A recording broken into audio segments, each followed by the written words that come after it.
अस्सलाम वालेकुम नाजरीन, आप देख रहे हैं आवाज और मैं हूं शहजाद इकबाल। प्राइम मिनिस्टर नवाज शरीफ साहब कुछ देर बाद यूनाइटेड नेशन जनरल असेंबली में के इजलास में तकरीर करेंगे। वो तकरीर भी आपको दिखाएंगे, उस पर बात भी होगी, लेकिन इससे पहले शामिल करते हैं आज के प्रोग्राम में बड़ी खबर।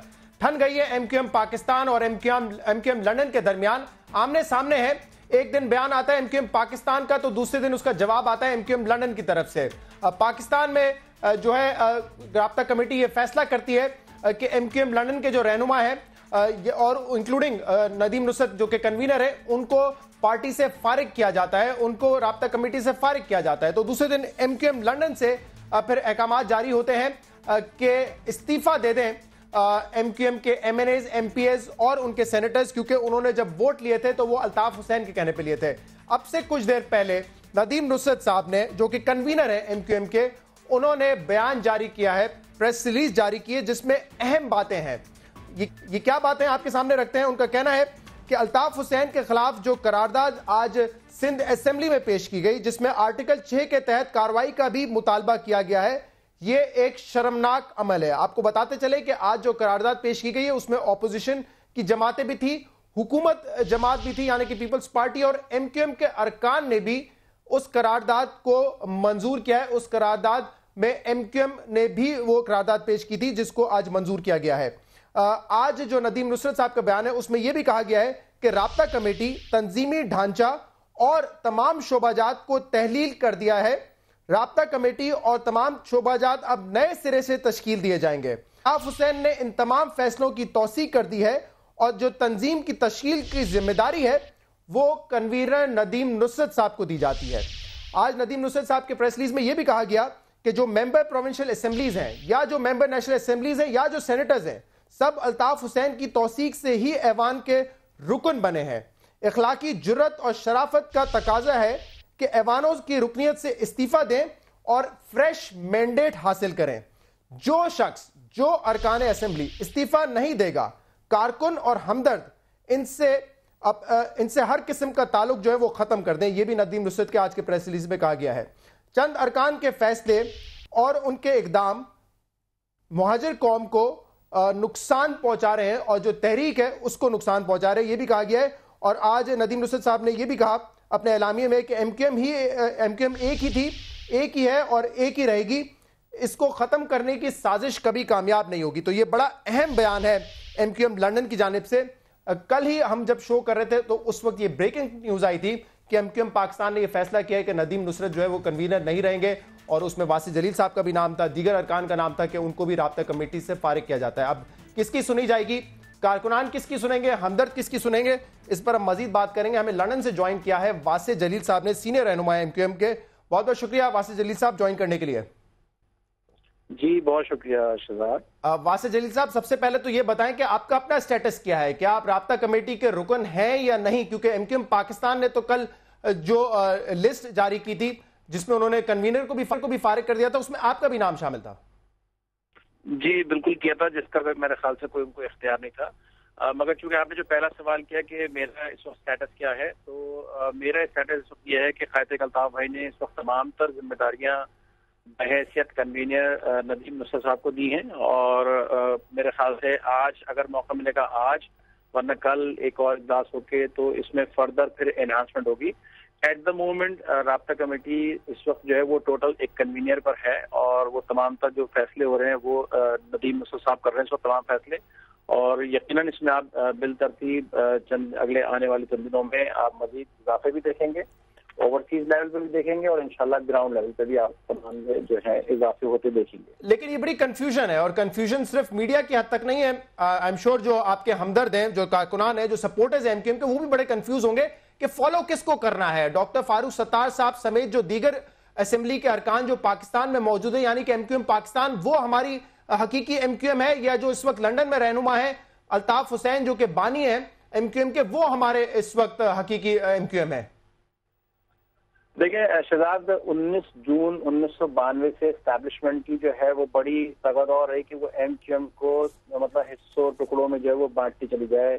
और एक जमाने में उन्होंने एक हकीकी नुमा अटैक की, एक एमक्यूएम जो है बनाने की कोशिश की जिसका कोई वजूद मतलब बड़े हमने मतलब बहुत कुछ देखा, हमने दरों दीवारों पे देखा है कि एमक्यूएम का chapter close, Altaf Hussain chapter close, सारे ये नारे भी देखे हमने शहर में। मगर देखें, एक बात याद रखिएगा, जो आइडियोलॉग होता है, जो तंजीम का बानी होता है, जिसने फलसफा दिया होता है, जिसने नजरिया दिया होता है, वो कभी जो है वो खत्म नहीं होता। एमक्यूएम एक तहरीक है बेसिकली। एमक्यूएम जो है वो किसी एक वो जमात नहीं जिसको किसी ने पैदा कर दिया हो, किसी इशू की बुनियाद पे गली मोहल्लों में आके बैठ गया और आओ जी तंजीम बना दें, या किसी ने सोचा, या जो हमारे मुल्क में अमूमी तौर पर रिवाज रहा है कि किसी की पुश्तपनाही करके और उसको जो है वो उसके नाम पे जो है तंजीम बना दिया। एमक्यूएम एक तहरीक है और इस तहरीक को जो है वो मैं समझता हूँ कि कोई इस तरह उसको खत्म नहीं कर सकता। और गुज़िश्ता दिनों जो भी सूरत हाल हुई, जिस कन्फ्यूजन का आप भी तस्करा कर रहे हैं, मैं समझता हूँ कि कन्फ्यूजन कोई नहीं है। आवाम एमक्यूएम के साथ इंटैक्ट है। हाँ, ये जरूर कन्फ्यूजन हुई कि पै दर पै जो है यकीनन जो प्रेशर डाले जा रहे थे,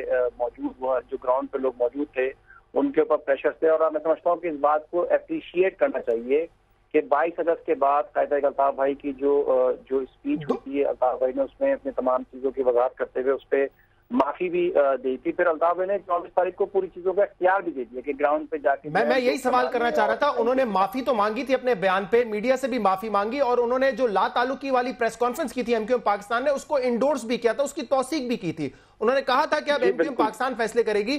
तो आज फिर ऐसा क्या हुआ कि नदीम नुसरत साहब का जो एलामिया है उसमें यह लिखा हुआ है कि तमाम जो है शोबाजात वो तहलील कर दिए हैं, राब्ता कमेटी तहलील कर दी है? क्या हुआ है ऐसा? क्या उस वक्त अंडरस्टैंडिंग थी और अब क्या हुआ है? जी बिल्कुल, मैं आपको पूरी इसकी वजाहत दे दूंगा ताकि एक महीने के अंदर अगर कहीं पाकिस्तान में रहने वाले लोगों को या एमक्यूएम लेवल पे किसी को भी कोई, यानी कि जो सपोर्टर्स हैं, मतलब ये वर्कर्स हैं, उनको जो भी कहीं अगर कंफ्यूजन है वो क्लियर मैं कर देता हूँ कि ऑलमोस्ट 1 महीना हो गया इस पूरी सूरत हाल को। ठीक है जी, अल्ताफ भाई ने भरपूर जो है वो ईमानदारी के साथ जो है वो तमाम तर चीजें नीचे जो है वो डाउनलोड कर दी, मगर उसके बाद चीजें तब्दील नहीं हुई।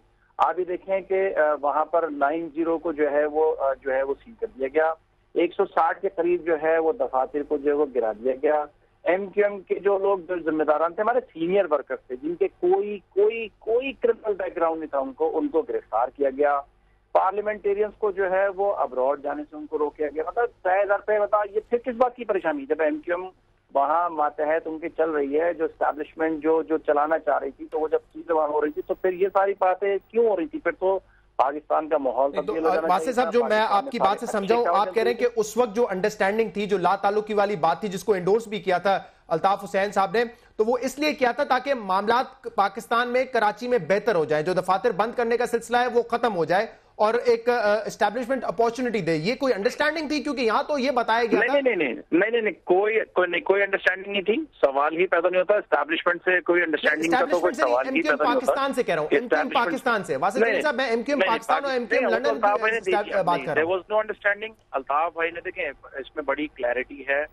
आप किसी भी फर्ज से जाके पूछ लीजिएगा, हमारा किसी फर्ज से यहाँ पर कोई राब्ता नहीं था ना हमने। हाँ, 22 तक हमारा बिल्कुल राब्ता रहा, 22 तक तमाम लोग, इवन जब डॉक्टर फारूक सत्तार जब गिरफ्तार हो रहे थे तो उस वक्त उनकी कॉल तक आई थी कि उनको अरेस्ट किया जा रहा है, and that was the last call, at least I attended. ठीक है जी, उसके बाद कोई राब्ता नहीं था। वहां पूरी चीजें डाउनलोड कर दी गई। मगर जो लोग मुल्क के माहौल को अच्छा नहीं होने देना चाहते, जो मुल्क को नहीं चाहते कि मुल्क जो है वो प्रॉस्पेरिटी की तरफ आगे बढ़े, आपने एक जो है वो एक पॉलिटिकल प्रोसेस को जो है वो आगे चलाना चाहिए था। वो चीजें नहीं हुई। फिर अचानक जो है वो डिमांड्स जो है वो बढ़ती चली गई। अल्ताफ हुसैन का नाम जो है वो जी कॉन्स्टिट्यूशन से निकालते। ऐसे कैसे निकालते कॉन्स्टिट्यूशन से? एक तरफ कॉन्स्टिट्यूशन को लेके आगे जी, जिसमें जो है कन्वीनियर के इख्तियार को जो है खत्म कर दिया। ये नहीं हो सकता। तो उस वक्त क्यों नहीं कहा गया? जिस वक्त आइन में ये तरमीम की गई वासिफ जलील साहब, उस वक्त क्यों नहीं फिर कोई आपकी तरफ से रद्द अमल आए, अल्ताफ हुसैन की तरफ से रद्द अमल आए, जो रद्द अमल आ जाए? मैंने कहा कि अल्ताफ भाई की नेक नियति पे मैं समझता हूँ कि हमें कोई शक नहीं करना चाहिए। अल्ताफ भाई ने बहुत एक अपॉर्चुनिटी दी कि बिल्कुल किया जाए, मगर मतलब लिमिट्स होती हैं कुछ चीजों की। तो लिमिट, मैं यही पूछना चाह रहा हूँ, लिमिट आज जो आर्टिकल 6 का मुतालबा किया गया है ऑपोजिशन पार्टीज, तमाम पार्टीज की तरफ से, इंक्लूडिंग एमक्यूएम के अरकान की तरफ से, कि आर्टिकल 6 के तहत मुकदमा होना चाहिए अल्ताफ हुसैन साहब पर, तो वो आपके ख्याल में आज जो टर्निंग पॉइंट था जिसकी वजह से ये फैसला किया गया है? नहीं, टर्निंग पॉइंट तो मैं कहता हूँ कि शायद हम 10 दिन लेट हो गए अपने इस फैसले को करने में। ये तो 10 दिन पहले हो जाना चाहिए था। कुछ मसरूफियात की वजह से फिर बीच में ज़ाहिर बात है ये ईद के मौके भी और सारी चीजें आ गई, तो शायद इसके से भी डिले हो गया। अदरवाइज ये फैसला तो जो है वो पहले कर देना चाहिए था। इस पूरी सूरत पे जो भी किसी को जो कंफ्यूजन थी, उस कंफ्यूजन को जो है वो दूर कर देना चाहिए था। कॉन्स्टिट्यूशन पे किसी को इख्तियार ही नहीं है इस तरह का कि आके जो है वो कायदे अल्ताफ हुसैन का नाम जो है वो स्ट्रक ऑफ कर दे। ये हो नहीं सकता। अल्ताफ भाई जो है वो आइडियोलॉग हैं, वो बानी है, और तादमे हयात, जब तक वो हयात हैं वो आइडियोलॉग हैं, वो बानी रहेंगे। और अल्ताफ भाई के हयात के बाद भी जो है उनका नजरिया, उनका फलसफा, जो भी उस दौर में जिम्मेदार होगा वो उस फलसफे को आगे लेके चलेगा। उसको कोई नहीं रोक सकता। किसी की ख्वाहिश पे एमक्यूएम को जो 30 साल से जो लोग ख्वाहिश रखते हैं कि एमक्यूएम को तोड़ दिया जाए, एमक्यूएम को खत्म कर दिया जाए, ये मैं समझता हूँ कि ये शायद कभी भी ये शर्मिंदा वासिफ जलील साहब, एक दो बातें मैं इसके मतन पे आता हूँ जो आज नदीम नुसरत साहब ने कहा है, लेकिन उससे पहले प्रोग्राम में शामिल करेंगे एक ब्रेक के बाद वासिफ जलील साहब से मजीद बात होगी। हमारे साथ रहिएगा।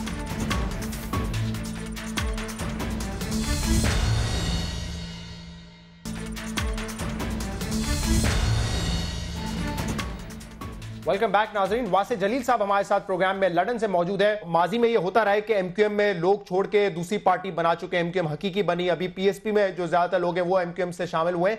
लेकिन इस वक्त जो एमक्यूएम पाकिस्तान है वो अपने आप को हकीकी एमक्यूएम कह रही है कि हम एमक्यूएम है, एमक्यूएम पाकिस्तान के नाम से जमात रजिस्टर हुई है। तमाम अरकान असेंबली, चाहे वो सूबाई हो, चाहे नेशनल असेंबली के हो, चाहे सेनेटर हो, वो सब एक तरफ हैं। आप लोग बिल्कुल आइसोलेटेड हैं। ये बड़ी मुख्तलिफ सिचुएशन है जो कि माजी में हमने नहीं देखी है। फिर वहां से बैठ के आप लोगों ने जो आज फैसले किए हैं वो कैसे फैसलों पर अमल दरामद होगा? आप वहां से बैठ के कैसे पार्टी कंट्रोल करेंगे जब यहां पे तमाम लोग आपके खिलाफ हो चुके हैं?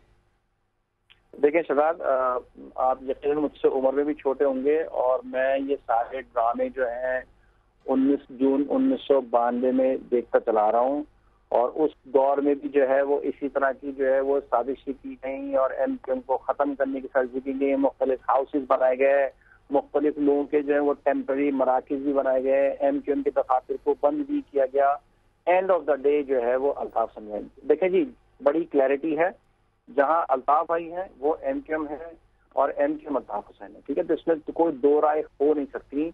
और जो लोग ये ख्वाहिश रखते हैं कि वो फला के नाम पे बना देंगे, फला के नाम पे, देखेंगे पार्लियामेंटेरियन भी जो इलेक्ट हुए, जो अवाम ने वोट दिया वो अल्ताफ भाई के नाम पे दिया है, वो वासिफ जलील के नाम पे नहीं दिया, वो ना नदीम नुसरत। तो आज आप लोगों ने जो ये मुतालबा किया है कि आप लोग जो है शराफत का तकाजा इसी में है कि ऐवानों की रुकनीत से इस्तीफा दें, तो ये कैसे इंडोर्स करेंगे, इसको कैसे इंप्लीमेंट करेंगे? अगर ये कहते हैं कि हम नहीं देंगे इस्तीफा, तो आप लंदन से बैठ के क्या करेंगे फिर? देखिए, मैं फिलहाल को बात बता रहा हूँ आपके को, ये हम सारे मनाजिल जो है वो 92 से देख के, वो तो मैं समझ गया। आप कह रहे हैं कि ये पहले भी हो चुका है, लेकिन मैं आपसे प्रैक्टिकल सवाल पूछ रहा हूँ। आप लोगों ने इनसे कहा कि आप इस्तीफा दे दें, ये कहते हैं हम नहीं इस्तीफा देंगे, फिर क्या होगा? बिल्कुल बिल्कुल, वही मैं आपको अर्ज कर रहा हूँ शहजाद, कि आप देखते जाइए। अभी ज़ाहिर आपका सवाल जो है वो अभी तो प्रेस रिलीज जारी हुई है ना, अभी ज़ाहिर इसकी मोडस ऑफ ऑपरेंडाई भी आएगी, पार्लियामेंटेरियन से कॉन्टेक्ट भी किया जाएगा। इन पार्लियामेंटेरियंस में से जो है वो मुतादिद लोग जो हैं, मतलब वो अपनी चीजों के बारे में खुद बता चुके हैं कि ज़ाहिर तो उनके लिए ये इंतहाई शर्मिंदगी की बात थी कि वो अल्ताफ भाई के नाम पे मुंतखब हुए, और उनको जो है मतलब इस बात की सबसे ज्यादा तकलीफ थी बेशतर पार्लियामेंटेरियंस को कि जो है वो अल्ताफ भाई का नाम जो है वो कॉन्स्टिट्यूशन से जो है वो उनसे जो हटा दिया।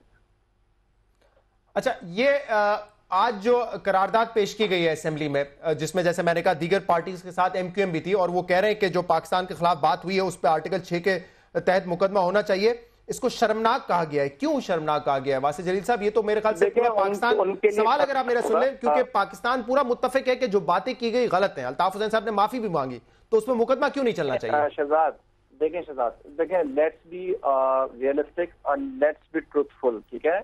अगर मुल्क में आर्टिकल 6 लागू करना है ना, तो फिर सब पे लागू करें, फिर इमरान खान पे भी लागू करें, फिर ख्वाजा आसिफ पे भी लगाएं, फिर आप जो है अचद जई साहब पे भी लगाएं। अल्ताफ हुसैन को ही क्यों सबसे ज्यादा लोग पसंद है? अल्ताफ भाई ने ऐसी कौन सी गलत बात करके बता दी? मतलब जिस तंजीम के 1600 से जायद लोग जो है इस वक्त जेल के अंदर मौजूद हों, जो 125 के करीब जो है वो लापता हों, 66 लोगों का मावरा अदालत कत्ल कर दिया गया 2013 के बाद से।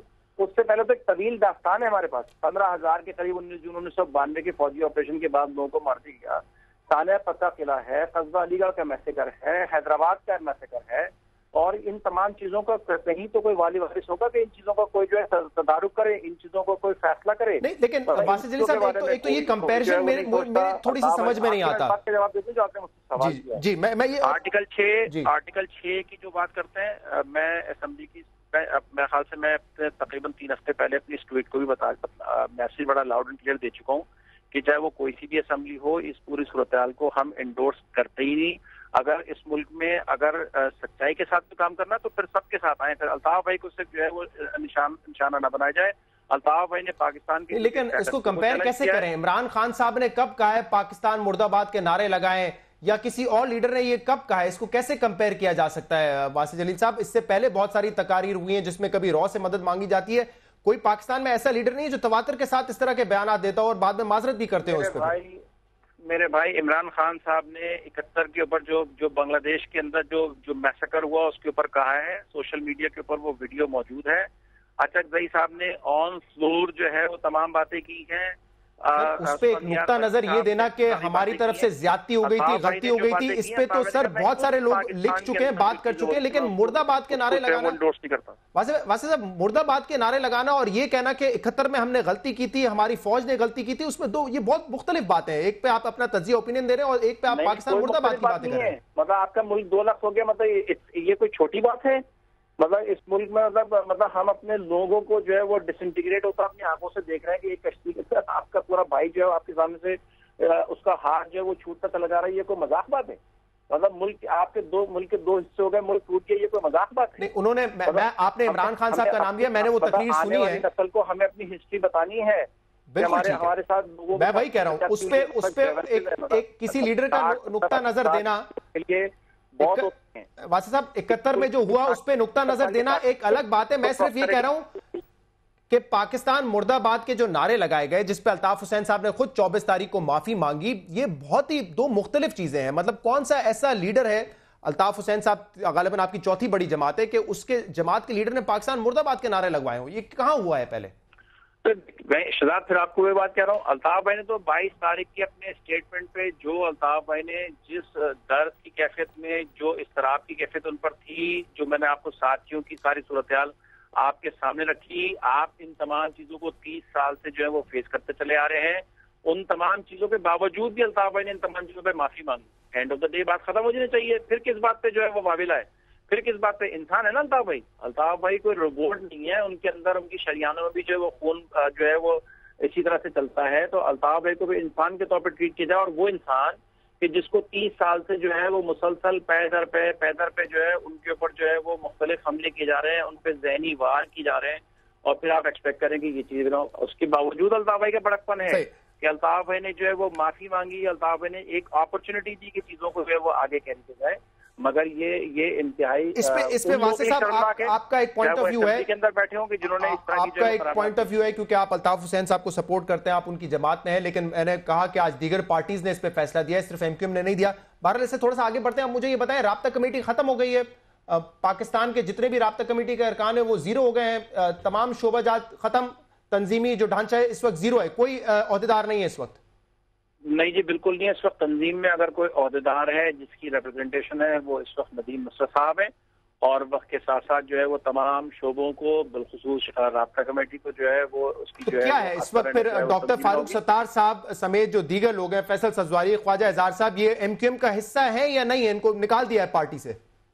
नहीं, राब्ता कमेटी तहलील कर दी ना, ये राब्ता कमेटी से तहलील किया है, लेकिन आम कारकुनान है ये सब, और इसको इन्फोर्स कैसे करेंगे? मतलब आप ये कह रहे हैं कि जो शख्स इस्तीफा नहीं दे असेंबली से, तो हमदर्द और जो हमारे कारकुनान है उनसे राब्ता खत्म कर दें, ताल्लुक खत्म कर दें। इसका क्या, इसकी जरा तशरीह करेंगे इसकी? क्योंकि ये चीज तो अगर सुनने में ऐसा लगता है कि तसादुम की तरफ लेके जा सकती है।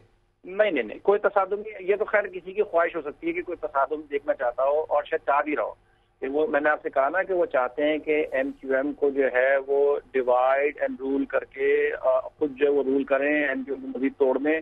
ये ख्वाहिश तो पूरी नहीं होने दी जा रही। हाँ, मैंने आपको बताया कि आप थोड़ा सा इसमें टाइम दीजिएगा, आपको बहुत सारी चीजें तब्दील होती नजर आएंगी। अच्छा, लेकिन वासिफ साहब मैं आपको नजर आएंगे, आपको जिम्मेदारान भी नजर आएंगे, आपको पार्लियामेंटेरियन जो है वो रेजिग्नेशन देते भी नजर आएंगे। अच्छा, कुछ देर पहले हमारे नुमाइंदे ने बात की डॉक्टर फारूक सत्तार साहब से, आपके इस नदीम नुसरत साहब के सलामी के बाद। जरा सुन लीजिए उन्होंने क्या कहा था, उन्होंने जवाब बात का आप सुन लीजिए, फिर मैं आपसे सवाल करूंगा। देखिए, हमने तो पहले ही मुकम्मल क़ता ताल्लुक़ किया हुआ है लंदन से, तो जाहिर है कि कोई भी बयान वहाँ से आए वो उनकी अपनी जो है वो सवाबदीद है, या वो जिस तरह करना चाहे। हमने एमक्यूएम पाकिस्तान के लिए जो इक़दाम, जिस अज़्म व इस्तक़लाल के साथ 23 अगस्त को उठाया था, हम उसी यकीन और एतमाद के साथ आज हमने इजलास किया। अपने तंजीम के तमाम ज़िम्मेदारों का, ओहदेदारों का, MNAs, MPs, सेनेटर्स और बल्दियाती नुमाइंदों का, और उसमें इस अज़्म का आदा किया कि हम उसी यकीन और एतमाद के साथ जो पॉलिसी फ्रेमवर्क हमने तय किया है, हमारा हर शुबा उसके मुताबिक उसी तरह अपने काम को जारी व सारी रखेगा। तो मैं समझता हूँ कि इस बयान से MQM की यहाँ वर्किंग पर मुझे यकीन इस पर कोई फ़र्क नहीं पड़ेगा। तो इस सब की कानूनी हैसियत आप क्या समझते हैं बतौर पार्टी आइन? आप क्या समझते हैं कि लंदन फैसलों की कानूनी हैसियत क्या है? मेरे ख्याल में जब हमने 23 को इक़दाम किया तो उसी के सिलसिले में हमें जब आइन में तरमीम की ज़रूरत पड़ी, हमने वो आइनी तरमीम भी की। जो सवाबदीद इख्तियार हो सकते थे लंदन के, उस पर आइनी तरमीम की। जो कन्वीनियर के मीटिंग करने के इख्तियारात थे, उस पर तरमीम की। और जब हमने ये महसूस किया गुज़िश्ता दिनों कि जो कन्वीनियर बशमूल कन्वीनियर जो 3-4 राब्ता कमेटी के अरकान हैं, वो अमली तौर पर तो वैसे भी हमारे साथ शरीक नहीं है, ना हमारा उनसे कोई राब्ता है, ना ताल्लुक़ है, ना वो किसी मीटिंग में शरीक है। तो फिर हमने वो भी एक आइनी तरमीम तजवीज़ करके उसका भी हल निकाला और उन्हें भी राब्ता कमेटी से बेदखल कर दिया और हटा दिया। प्रोग्राम में शामिल करेंगे एक ब्रेक के बाद वासिफ जलील साहब से मजीद बात होगी, हमारे साथ रहिएगा।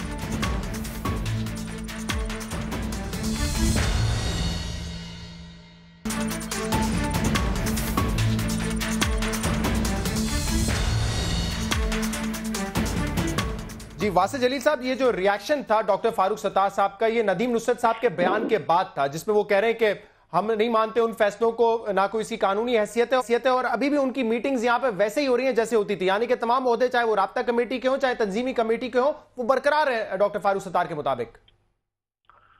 देखिए शहजाद, वो जो चाहे मीटिंग कर लें, उन मीटिंग की कोई मैं समझता हूँ कि एज पर आइन जो MQM का जो कॉन्स्टिट्यूशन हमारे सामने है उसकी कोई हैसियत नहीं है। और जो क्लिप आपने मुझे खुद सुनाया था, मैंने आपको उस वक्त भी बताया था ब्रेक पे जाने से पहले कि ये इख्तियार सिर्फ अल्ताफ भाई ने उनको दिया था कि ये तंजीम को जो है चलाएं, ये इख्तियार उनसे वापस ले लिया गया है।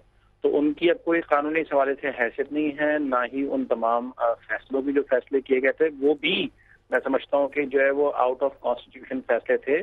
क्योंकि आप जो भी लोग मुंतखब होते हैं, राब्ता कमेटी में आते हैं, उसके अपने पूरे ड्यू प्रोसेस हैं। ऐसा नहीं है कि मैंने चंद लोगों को बुलाया, बैठे और डिस्कस किया और उसमें जो है वो अमेंडमेंट की और जो है कहा कि ये कर दिया, स्ट्रक ऑफ कर दिया। ऐसा होता नहीं है। अभी आपने कहा कि सूरत हाल आपको हमारे फैसले चंद दिन में और आज के बाद से नजर आना शुरू हो जाएंगे। ठीक है, लेकिन ये कैसे नजर आना शुरू होंगे? मतलब इनको कैसे इन्फोर्स किया जाएगा? जैसे मैंने पहले भी आपसे सवाल किया और मैंने कहा आपसे कि अगर इस तरह का है कि आप एक बात कर रहे हैं, वो कोई और बात कर रहे हैं, तो तसादुम होगा। फिर तो मेरे ख्याल से कारकुनान और हमदर्दों ने फैसला करना है कि वो अल्ताफ हुसैन को मानेंगे या MQM पाकिस्तान को मानेंगे। देखिए शहजाद, अवाम तो अल्ताफ भाई के साथ है। देखिए अभी छोटा सा ट्रेलर जो है वो आपके मलीर के इंतखाबात में जो है वो अवाम ने दिखा दिया। इससे पहले 15,000 वोट फिर भी लिया है, वो कहते हैं हमने। मतलब वो एक बड़ी सिंपल सी एक बड़ी जिंदा मिसाल है हमारे सामने ना, कि अवाम ने मतलब अल्ताफ भाई के बगैर कोई कैंडिडेट की अगर कोई उस पर आशीर्वाद नहीं है तो पब्लिक को कोई इंटरेस्ट भी नहीं है वोट डालने का। ये चीजें आपको वक्त के साथ साथ मैं जैसा आपको शुरू में भी बता चुका हूँ कि आप देखेंगे, ग्राउंड के ऊपर भी देखेंगे, ओवरसीज में भी देखेंगे, आपको जिम्मेदारान नजर आएंगे। इस तरह साथ साथ आपकी जो शोबाजात हैं उसमें भी आपको जिम्मेदारान जो नजर आएंगे। हमारी टीम पूरी बैठी हुई है जो चीजों पर काम कर रही है इस वक्त भी, और वो इंशाल्लाह ताला जो है वो आपको बहुत जल्द जो है चीजें होती नजर आएंगी। ये बड़ी एक अजीब सूरत हाल है कि एक नदीम नुसरत साहब बयान देते हैं जिसको अल्ताफ हुसैन साहब जिसकी तौसीक करते हैं, लेकिन डॉक्टर फारूक सत्तार साहब और MQM पाकिस्तान उसको नहीं मानती। तो इसको किस बगावत के जुमरे में लेंगे आप? क्या होगा? क्योंकि हमने पहले तो नहीं देखा है कि अल्ताफ हुसैन साहब ने कोई फैसला किया हो और वो माना नहीं गया हो। ये एक डिफरेंट सूरत हाल है। और आप तो वैसे बड़े यकीन से कह रहे हैं कि आप देखेंगे आने वाले वक्त में ये फैसलों पर अमल होता हुआ नजर आएगा, लेकिन मुझे यहाँ पाकिस्तान में बैठे हुए जब सारे अरकान एक तरफ हैं तो इसकी इम्प्लीमेंटेशन मेरे समझ से तो बाहर है इस वक्त तक कि कैसे होगी। देखिए Shahzad, to be honest with you, जो ज़ाहिर है हम 2016 के एरा में बैठे हुए हैं। 1992 में ना तो एक फकत PTV होता था। ये सारे जो चीजें हैं ये समझने में लगता है कि वक्त अपने आप को पूरा रिपीट कर रहा है, हिस्ट्री जो है रिपीट कर रही है। इसी तरह की चीजें कराई गई थी, इसी तरह के फैसले जो है वो करवाए गए थे और MQM पे जो है वो जबर के साथ जो है वो तमाम चीजें जो है वो की गई थी। मगर एंड ऑफ द डे जो है वो वक्त के साथ साथ क्लियर होते चला गया और अल्ताफ भाई की जो आशीर्वाद थे, और यकीनन वो आशीर्वाद भी जो है वो लोगों से होती है। अल्ताफ भाई अकेले नहीं कर रहे थे फैसले, अल्ताफ भाई के साथ पूरी टीम थी जो फैसले कर रही थी। ये फैसले आपको इंशाल्लाह अभी भी होते हैं। हाँ, आज की तारीख में आपको यकीनन शायद जरूर एक दिन 2 दिन तक कंफ्यूजन रहेगा, मगर आप खुद देखेंगे चीजें ऑटोमेटिकली जो है वो स्ट्रीमलाइन होती चली जाएंगी। अवाम और वर्कर्स एमक्यूएम के साथ थे, हैं, रहेंगे इंशाल्लाह। और आप इस बात पे बिल्कुल कभी यकीन रखेंगे इंशाल्लाह ताला कुछ भी नहीं जा रहा और ना कोई तसादुम की कोई पॉलिसी है।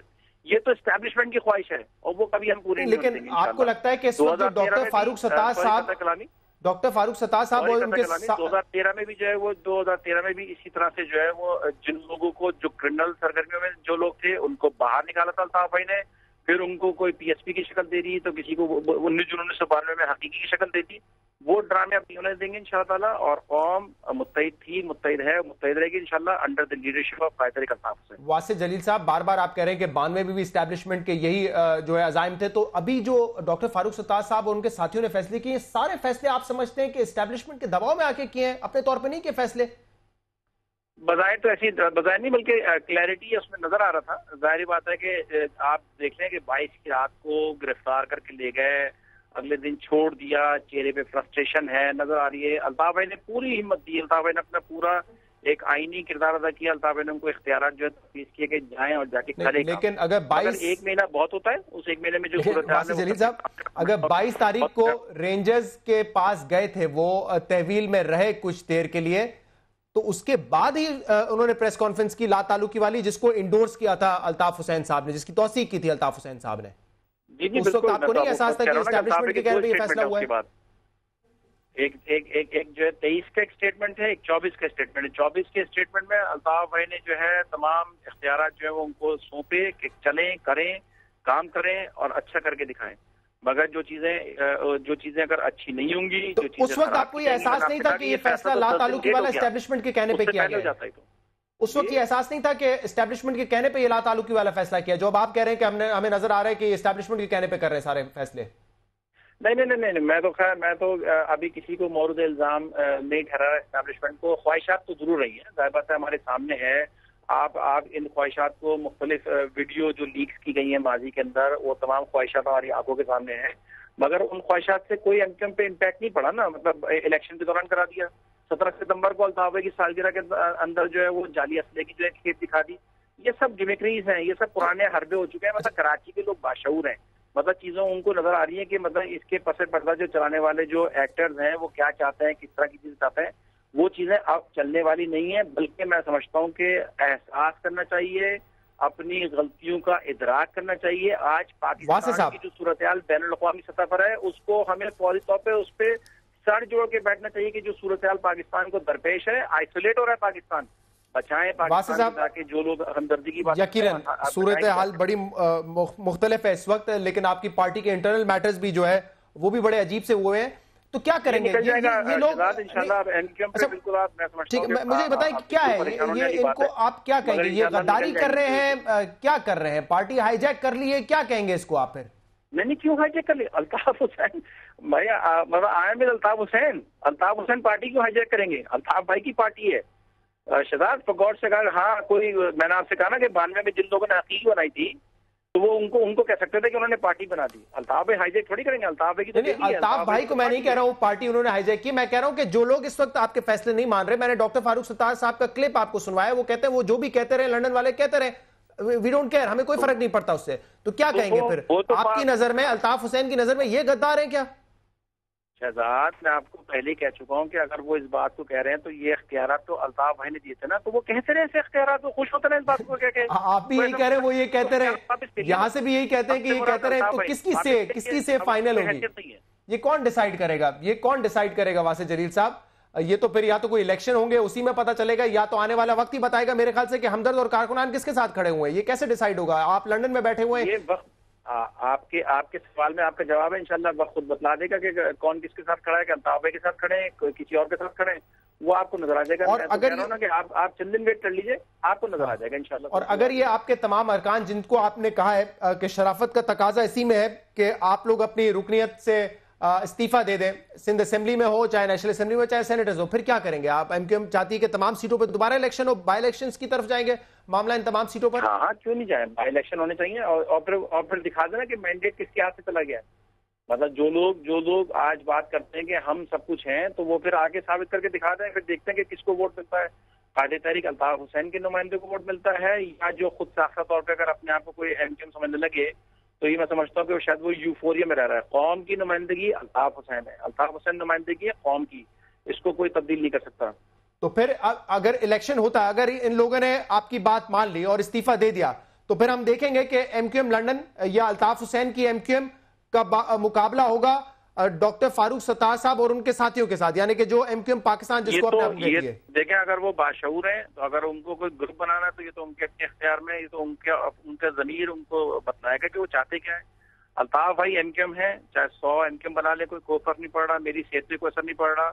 अल्ताफ भाई की वजूद से सब कुछ एमक्यूएम में भी है, उनके बगैर कुछ भी नहीं। जो एक नारा हमेशा लगता था, जो कायद का गद्दार है वो मौत का हकदार है, वो नारा है अभी भी, और फिर वो उसको अप्लाई करेंगे, क्या करेंगे वासिद अली साहब? ये भी अनफॉर्चुनेटली, चूंकि ज्यादा तारीख में बहुत सारी चीजें इंशाल्लाह कल मौरख लिखेगा, ये भी इस्टेब्लिशमेंट का दिया हुआ नारा है। 19 जून 1992 के ऑपरेशन से पहले ये जो आफाक एंड कंपनी टाइप के जो लोग थे, जिन लोगों ने बैठ के चीजों को खराब किया था, उन्हीं का दिया हुआ नारा था, वो उन लोगों ने लगाया था। उसी को फिर जमात इस्लामी दीगर जमातों ने इसको जो है वो वायलेट किया, इसको प्रोपेगेट किया। एमक्यूएम इन नारों को जो है वो पहले भी कंडेम कर चुकी है, आज भी कंडेम करती है। एमक्यूएम इस पूरी सूरत को, इस वायलेंट सिचुएशन को तो वैसे, लेकिन वासिद अली साहब फिर इन नारों को तो वैसी कोई हैसियत नहीं इसकी। इन नारों को जो है माजी के साथ जोड़ा भी जाता है, चाहे वो अहमद अजीम तारिक हो या फिर डॉक्टर इमरान फारूक हो, उन नारों के साथ इनको जोड़ा भी जाता है इन वाकयात को। गलत जोड़ते हैं, आप निकाल लीजिए, आपके सहाफी बरादरी के बहुत सारे लोगों ने लिखा हुआ है, बता रखा है कि अजीम अहमद तारिक की जो है वो कातिल कौन है, जो उन पे प्रेशर डाल रहे थे वो वक्त बतला देगा। और डॉक्टर इमरान फारूक का जो कातिल है वो तो इन्वेस्टिगेशन यहाँ चल रही है, इंशाल्लाह ताला वो भी कल इंशाल्लाह ताला क्लैरिटी आ जाएगी कि कौन उसके पीछे जो है मास्टरमाइंड किसके थे। वो पपेट्स भी जो है इंशाल्लाह ताला वक्त जो है वो क्लियर कर देगा। तो इसके लिए तो वेट करना पड़ेगा, इस पे मैं समझता हूँ कि हमें परेशान होने की जरूरत है। ऑलरेडी मैं जो देख रहा हूँ, जो आपके जो आइन है, मुझे नहीं पता उस पर अमल दरामद कितना होता रहा है, क्योंकि हमने देखा है वन मैन शो रहा है आपकी पार्टी में, जो कि पाकिस्तान में ज्यादातर होता है कि फैसला करता है एक शख्स और वही फैसला इंप्लीमेंट होता है। लेकिन वैसे आपका आइन ये कहता है कि अगर 2/3 अक्सरियत हो राब्ता कमेटी की, तो फिर वो कोई भी फैसला कर सकते हैं, चाहे वो कन्वीनर को हटाने का हो, चाहे वो अल्ताफ हुसैन साहब को हटाने का हो। तो वो फैसला अगर इनके पास 2/3 कहाँ लिखा हुआ मुझे बता दीजिए, उसमें अगर अल्ताफ भाई पे नाम लिखा हुआ, अल्ताफ भाई के पास तो वीटो पावर है। आप मुझे बता दीजिए कि इस अल्ताफ भाई जब तक हयात है ये वीटो पावर उनके पास मौजूद है। अल्ताफ भाई को कोई कन्वीनर, अल्ताफ भाई ना तो देखें शहजाद, बड़ी क्लैरिटी के साथ आपको बड़ी जिम्मेदारी के साथ बात बता रहा हूँ, बहैसियत जिम्मेदार और सीनियर साथी के हवाले से, अल्ताफ भाई ना तो प्रेसिडेंट है, अल्ताफ भाई ना चेयरमैन है इस पार्टी के, ना अल्ताफ भाई इस तहरीक के कारकुन है। अल्ताफ भाई आइडियोलॉग हैं, जो उन्होंने फिलॉसफी दी है, नजरिया दिया है, वो उसके खालिक और मालिक हैं। तो खालिक और मालिक को कोई नहीं हटा सकता, उन्होंने दिया है। अच्छा, वो आप कह रहे हैं उनको नहीं हटा सकते, लेकिन कन्वीनर को तो हटा सकते हैं ना। और अभी भी जो आइन में फैसला किया है जिसपे आप लोगों ने उस वक्त रिएक्ट नहीं किया, हाँ वो अल्ताफ भाई हटा सकते हैं। अल्ताफ भाई ने इस पूरी सूरत को वीटो कर दिया ना। आपने आज की प्रेसिस अगर पढ़ी हो तो अल्ताफ भाई ने अपने इस पूरी सूरत को, इस इजलास पे जो नदीम नसर साहब के साथ हुआ, सारी चीजें हुई, तो उसके अल्ताफ भाई ने उसको एंडोर्स किया ना। तो अल्ताफ भाई के पास तो राइट है। ऑलरेडी मुझे बहुत सारे नए चेहरे नजर आते हैं आपकी राब्ता कमेटी में, और यकीन मानिए बहुत सारे लोगों को शायद उनके नाम का भी इल्म नहीं हो, पहले सुने भी नहीं हो वो नाम। तो अब क्या होगा, ये सारे चेहरे जो एक प्रोमिनेंट फेस है जिनको एक्सेप्ट, अच्छा ये भी मैं आपको बताता चलूं कि चाहे पीटीआई हो चाहे पीएमएलएन हो, वो इन लोगों को एक्सेप्ट कर रही है। वो कहते हैं इनको मौका दें, डॉक्टर फारूक सत्तार साहब को, एमक्यूएम पाकिस्तान को एक मौका मिलना चाहिए, लंदन से कट ऑफ होना चाहिए। दीगर पार्टीज इनको एंडोर्स करती हैं। तो ये प्रोमिनेंट चेहरे भी आपके पास नहीं रहेंगे तो क्या होगा फिर पार्टी का हाल, क्या होगी आपकी तंजीम, क्या होगी आपकी राब्ता कमेटी? वासिद जलील साहब देखिए शहजाद, आज आप मुझे बहैसियत वासिद जलील जानते हैं, एमक्यूएम के नुमाइंदे कैसे, ये सारी आइडेंटिफिकेशन या जितनी भी मेरे पीछे जो भी कुछ है वो तमाम अल्ताफ भाई की दिया हुआ है। तो ये तो एमक्यूएम में यही तो कामयाबी है कि अल्ताफ भाई ने अननोन लोगों को नोन लोग बनाया। आप मुझे बता दें, आप कितने पार्लियामेंटेरियंस को, एमक्यूएम के जो 50 पार्लियामेंटेरियंस हैं उनके कोई पॉलिटिकल बैकग्राउंड बता दें। अल्ताफ भाई ने तो आम लोगों को, अल्ताफ भाई तो चेहरे भी नहीं पहचानते होंगे कि उनके पार्लियामेंटेरियंस कौन थे। ये अल्ताफ भाई की सिस्टम की कामयाबी है कि अल्ताफ भाई ने आम लोगों को जो है वो ऐवानों में पहुंचाया। आज तो इसके लिए बिल्कुल हमें परेशान होने की जरूरत नहीं है, और इंशाल्लाह ताला वही चेहरे जिनको आप कह रहे हैं। लेकिन आज आप कहते हैं कल वो फिगर बन जाएंगे। ठीक है, आज आप कहते हैं कि मलीर इलेक्शन आप देख लें, फिर भी एमक्यूएम कहती है कि हमने 15,000 वोट लिया, वो भी इस सूरत हाल में बड़ी बात है। जो एक्सेस बैगेज है वासिद जलील साहब, अगर लंदन फैसले करती है, अल्ताफ हुसैन साहब फैसले करते हैं, इस वक्त जो माहौल है पाकिस्तान में, इस एक्सेस बैगेज के साथ क्या कामयाबी होगी एमक्यूएम की? कोई आपको सुनने के लिए तैयार नहीं होगा, तकारीर पे पहले ही पाबंदी है, यहां पे तो कोई इस वक्त इंपॉर्टेंस नहीं देगा। कोई देगा तो मेरे ख्याल से पाकिस्तान में दूसरी पार्टी इनको देगा, फारूक सत्तार वगैरह को। इस एक्सेस बैगेज के साथ कैसे काम करेंगे आप? देखिए, ये एक्सेस बैगेज तो मीडिया की गिवन टर्मिनोलॉजीज है, एस्टैब्लिशमेंट का प्रोपेगेंडा है कि सर ये तकरीर माजरत के साथ वासिफ जलील साहब, आप इसको जो भी कहें, लफ्ज आपको शायद अच्छे ना लगे, लेकिन पाकिस्तान के खिलाफ बात तो हुई है, पाकिस्तान के खिलाफ नारे तो लगे, तो ये एक बैगेज तो है जिसपे आज मैंने कहा तमाम पार्टीज मुत्तफिक हैं कि गद्दारी का मुकदमा चलना चाहिए। तो फिर सब पे चलाए ना, अल्ताफ भाई पे क्यों चलाएंगे? सबने बातें की हैं, फिर अल्ताफ भाई को तो फिर अल्ताफ भाई को एक्सक्लूड नहीं करें। ठीक है, तो फिर उसके अगर सब पे चलाना है, जो तक किया सबको लेके आए, तो सब गुलाम मुस्तफा खर को भी लेके आए जिन्होंने 1965 की जंग के अंदर कहा था कि इंडिया के टैंक पे बैठ के आऊंगा। तो उनके वासिफ जलील साहब, उनके खिलाफ करारदाद असेंबली में कौन लाएगा? आपके तो अरकान आपके साथ है नहीं। उनके खिलाफ अगर आप कहते हैं इमरान खान के खिलाफ करारदाद आनी है, खर के खिलाफ करारदाद आनी है, आपके पास तो अरकान ही नहीं है, कौन लाएगा? तो भाई एंड तो डे थोड़ी हो गया है, कोई एमकेएम ना कहीं जा रही है, एमकेएम अपनी जगह पहुंची है इंशाल्लाह। तो आज नहीं, एक आखिरी सवाल, क्या मसला होगा? 1 साल के बाद जाएंगे, ठीक है? आप समझते 2018 तक तो असेंबली होगी ना, दोबारा आ जाएंगे मुंतखब होके, दोबारा असेंबली के अंदर डाल देंगे, क्या फर्क पड़ता? तो वासिफ जलील साहब, कोई इस वक्त जो आप लोग के साथी हैं, जो नदीम नुसरत साहब, आप कोई पछतावा नहीं है कि इस तरह के बयान दिए गए और गलत हुआ, नहीं होना चाहिए था? आप लोगों को कोई पछतावा नहीं है इस पे? पछतावा मुझे किस बात पे होगा कि क्या गलत कह दिया? आपको मैं कह रहा हूँ कि अगर शहजाद आपकी अपनी फैमिली में, जानने वालों में, अगर आपके साथ 30 साल तक जो है वो ज्यादतियां हों, आपके लोगों को, आपके रिश्तेदारों को मारा जाए, उनको ह्यूमिलिएट किया जाए, उनको मावरा अदालत कत्ल किया जाए, उनको लापता कर दिया जाए, उन पर तशद्दुद किया जाए। आफ्ताब अहमद तो एक सिंपल जिंदा की मिसाल है जिसकी तस्वीरें आ गई थी सोशल मीडिया पे। ऐसी हजारों तस्वीरें मेरे पास मौजूद कि जिसपे कारकुनान पे इतना बेईमाना तशद्दुद हुआ है। तो मेरे पास तो आर्ग्यूमेंट्स हैं, मैं तो मतलब दुनिया में जाके ये आर्ग्यूमेंट्स जो हैं आपके, जो वजूहात आपने बताई, पाकिस्तान मुर्दाबाद नारा लगाने के लिए जायज है आपके ख्याल में? अल्ताफ भाई की स्पीच को गौर से सुनिए। अल्ताफ भाई ने कहा है कि जो हमारे आबा अजदाद ने ये पाकिस्तान नहीं बनाया था, ये सोच के नहीं बनाया कि इस पाकिस्तान में सब कुछ होगा। तो अल्ताफ भाई ने जो बातें की थी, I stand by with that, ठीक है ना, कि उसमें अल्ताफ भाई ने जो बातें की थी वो अल्ताफ भाई ने उस पूरी मौजूदा सूरत हाल की पाकिस्तान, वासिफ जलील साहब, तमाम बातों की वजाहत की थी, सर्जरी की थी। फिर अल्ताफ भाई ने कहा, अल्ताफ भाई ने ये तमाम अपनी तकालीफ सब बतलाया। तो आपसे मैं कहूं पाकिस्तान जिंदाबाद का नारा लगाएं, तो पाकिस्तान जिंदाबाद का नारा लगाएंगे या नहीं लगाएंगे? इस पे पाकिस्तान जिंदाबाद का नारा लगाएंगे या नहीं लगाएंगे वासिफ जलील साहब? पाकिस्तान की एग्जिस्टेंस तो है ना हमसे, पाकिस्तान तो मेरे आबा अजदाद ने बनाया, तो पाकिस्तान जिंदाबाद का नारा लगाएंगे या नहीं लगाएंगे? Shahzad, I don't need anyone certificate. भाई सर्टिफिकेट मैं नहीं दे रहा हूं, मसला ये है कि पाकिस्तान जिंदाबाद का नारा लगाना कोई सर्टिफिकेट नहीं है, लेकिन वो बाबर गौरी साहब ने लगाए थे तो उस पर भी बुरा मान गए थे अल्ताफ हुसैन साहब। कहां पर? जो ट्वीट किया था बाबर गौरी साहब ने, पाकिस्तान जिंदाबाद, तो उसके बाद जो वीडियो आई थी उसमें अल्ताफ हुसैन साहब बुरा मान गए थे कि तुमने क्यों लगाया पाकिस्तान जिंदाबाद का नारा, और बाबर गौरी साहब ने माजरत कर ली कि मैं माजरत चाहता हूं कि मैंने ट्वीट किया पाकिस्तान जिंदाबाद। हाँ सही है, तो उसमें गलत बात क्या थी? मैंने आपको मिसाल दे तो दी कि ये सब चीजें जो हैं वो 22 की रात को जो कुछ भी होगा, 22 की बात आ गई अल्ताफ भाई की क्लैरिफिकेशन, तो ये चीजें वैसी एंड हो गई, चाहे वो बाबर गौरी हो, चाहे वो अल्ताफ भाई हो। मेरे नजर में सारी चीजें इररिलेवेंट क्वेश्चंस हैं, इनका कोई वजूद नहीं है। अल्ताफ भाई ने अपना फर्ज भी अदा कर दिया, अल्ताफ भाई ने अपनी अपॉलजी भी टेंडर कर दिया। बहुत बहुत शुक्रिया हमें ज्वाइन करने का प्रोग्राम में। नाजरीन, आपने प्रोग्राम देखा, वासिफ जलील साहब से हमने बात की, तफसीलन बात की। जो नदीम नुसरत साहब का बयान आया है वो कह रहे हैं चंद दिनों में आप देखेंगे कि जो फैसले किए गए हैं, जो मुतालबे किए गए हैं, वो आपको पूरे होते हुए नजर आएंगे। यानी कि जो एमक्यूएम पाकिस्तान के अरकान है वो इस्तीफा भी देंगे, नई राब्ता कमेटी बनेगी, नई तंजीम बनेगी, और शोबाजात में आप देखेंगे कि अब नए लोग शामिल होंगे। प्रोग्राम देखने का शुक्रिया। इसका फीडबैक आप दे सकते हैं हमारे फेसबुक पे और सोशल मीडिया पे। इजाजत दीजिए, अल्लाह हाफ़िज़।